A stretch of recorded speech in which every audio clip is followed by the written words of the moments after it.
I am Dr. John Watson. Sherlock Holmes, The Devil's Daughter, Jim Trinker. Absolutely. You've played it. I have indeed. Tell me all about it. Well, it's similar to the previous game, which is something you could Great. say about every single Sherlock Holmes game that's come out, right? Yeah, so I reviewed Crimes and Punishments 2 years ago. Which was the predecessor, Yes, immediate predecessor to this Immediate game. predecessor to this one. Predecessor 2. Yes, and it's very similar in structure. So what Crimes and Punishments brought in, just for a little bit of background, up until this point, all the Sherlock Holmes games had told like one big story over 25, 30 hours. Well, probably about 20 hours. And what Crimes and Punishments did differently was that it was 5 shorter cases. Like L.A. Noire, right? Mm-hmm. Gotcha. Which all kind of tied up at the end, but it felt a bit more digestible and a bit less impenetrable, because there's always a point with big, I guess, wordy stories like that in games where, especially the way we consume these things, where we might come back to it after a month or whatever, you know, it can get a bit, you don't know where you are halfway through.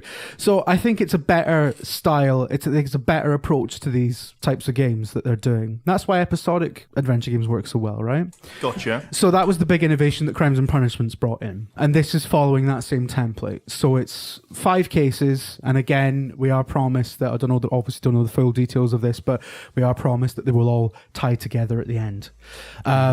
So Devil's Daughter is very much a sequel to Crimes and Punishments, rather than just being the next Sherlock Holmes game. And Crimes and Punishments was good, right? It was good, yeah. Yeah. So how's this different apart from the cases? What's been improved? It's mostly about presentation. The actual mechanics of the game are pretty much the same. The systems, the interfaces, because what Sherlock Holmes is 2 games essentially.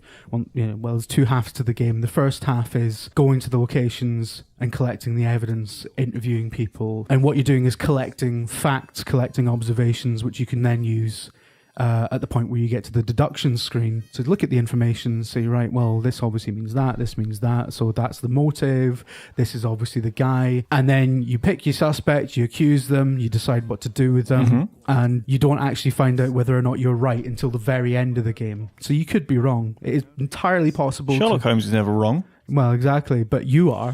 But then it's very easy. No, I don't like this. I want Holmes vision. Does it have detective vision? It does have detective vision. It? Yeah. Amazing. For spotting clues and things. But yeah, so the idea of this is that you're not just kind of going through and checking boxes to advance the story or get to the next bit. You are actually making decisions. You're deducing.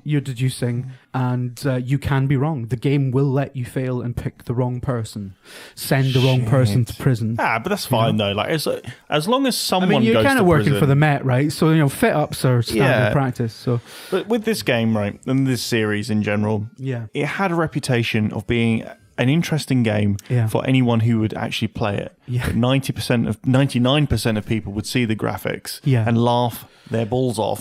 And then just never. Well, you see, this is what is improved this time around, and what has been steadily improving. Because I know before they did the Jack the Ripper one a few years back, these games were a bit of a laughing stock. And then Jack the Ripper had something that made people sit up and take notice.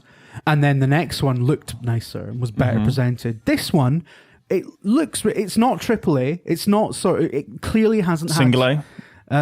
Single A, double A, that kind of level. Those games don't get made anymore. Well, they do now. They're back. This and Homefront 2.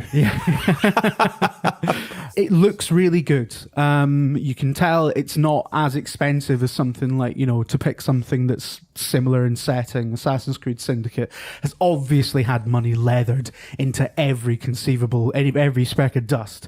This it obviously isn't that kind of level, but it holds its own. It doesn't look out of place on the current consoles. It doesn't look out of place as a 2016 game, I would say. And they've also changed the characters. Keep in mind that the underlying mechanics of the game haven't really changed, but the characters, they're totally different.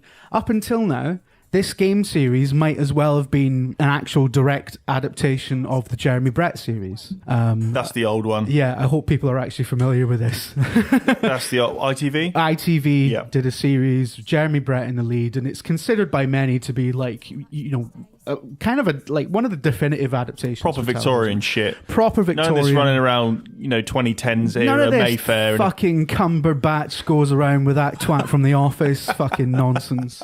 And none of it makes any bloody sense. Actual memory palaces. It was more like the Poirot approach, where they were just taking the stories and adapting them and doing as so they didn't have to do any work, right? Doing as authentic and lavish a job as they could with what they had. Those were good. And this series has obviously, clearly taken its lead from that series in the past. Now they've changed Watson, so Watson used to look exactly like the guy who played Watson in that series. Yeah. Now he sort of looks like... Instead of looking like he looks like a member of fucking Mumford & Sons. Do you know what I mean? He looks like a junior doctor. Yeah. Except slightly less stressed. Yeah. He looks like he shouldn't really be treating cholera. He looks like he should be fucking, a residency somewhere. Advising people on what kind of syrup he's going to put in your coffee and shit. And his demeanor's different. I think it's a different actor. Sherlock, there's always been a long history of Sherlock being a bit of a junkie, right? It's kind of a running theme that when he hasn't got a case to work on, he gets bored and just gets gacked off his face. Yeah. And that's kind of the running theme of this game. You see him kind of very disheveled a lot and telling people, get the fuck out of my face. I do like how that's just become accepted, though. Yeah. As in, obviously, because it's seems to have been a big part of the earlier stuff. But when you think Sherlock Holmes, you always just think genius detective. I don't think a lot of people think... mad gack-addled. Mad fucking junkie.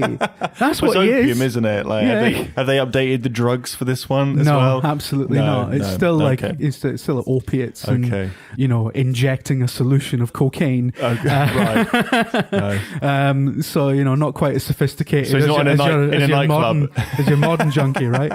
But, the first case fades up and he's just on the sofa. Just like, oh, fuck. But, so he's a bit more rough and ready. He sounds different. He's not the sort of Victorian gent. He's actually just like, oh Christ, here we go. And it's different. It's some way between Jeremy Brett and the Robert Downey Jr. version of the character. Ooh. Right? All right. I saw both those movies in the cinema, and I don't know why. Yeah. They're not great versions of the Sherlock Holmes canon, but Downey Jr.'s got something, whatever he's doing, right? Yeah. So it's kind of taking bits from the modern interpretations but still very much the Jeremy Brett kind of prototype.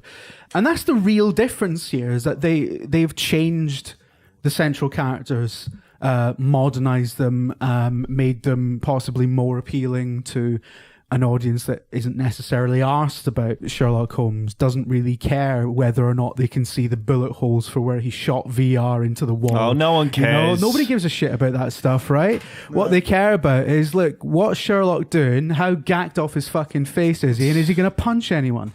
It's done it. Yeah, it has. Yeah. I mean, it's a great modernization of what they were doing before. It's a great evolution in terms of presentation. They've kept all the things that work and that are good.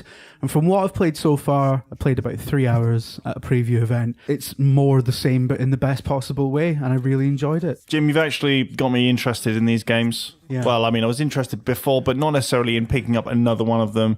So I'm going to check it out now. Yeah. And, if you've... Oh, listen to this. If you've liked what you've heard, check out the rest of VideogamerTV. Check it out and subscribe. Otherwise, I'll find you, and all the opium in the world won't do anything for you after that. See ya. Well, you heard the man. If you want more gameplay videos, silly stuff, nonsense, the odd review, incisive commentary, humour, click that big red subscribe button, and then you can keep tabs on everything we do.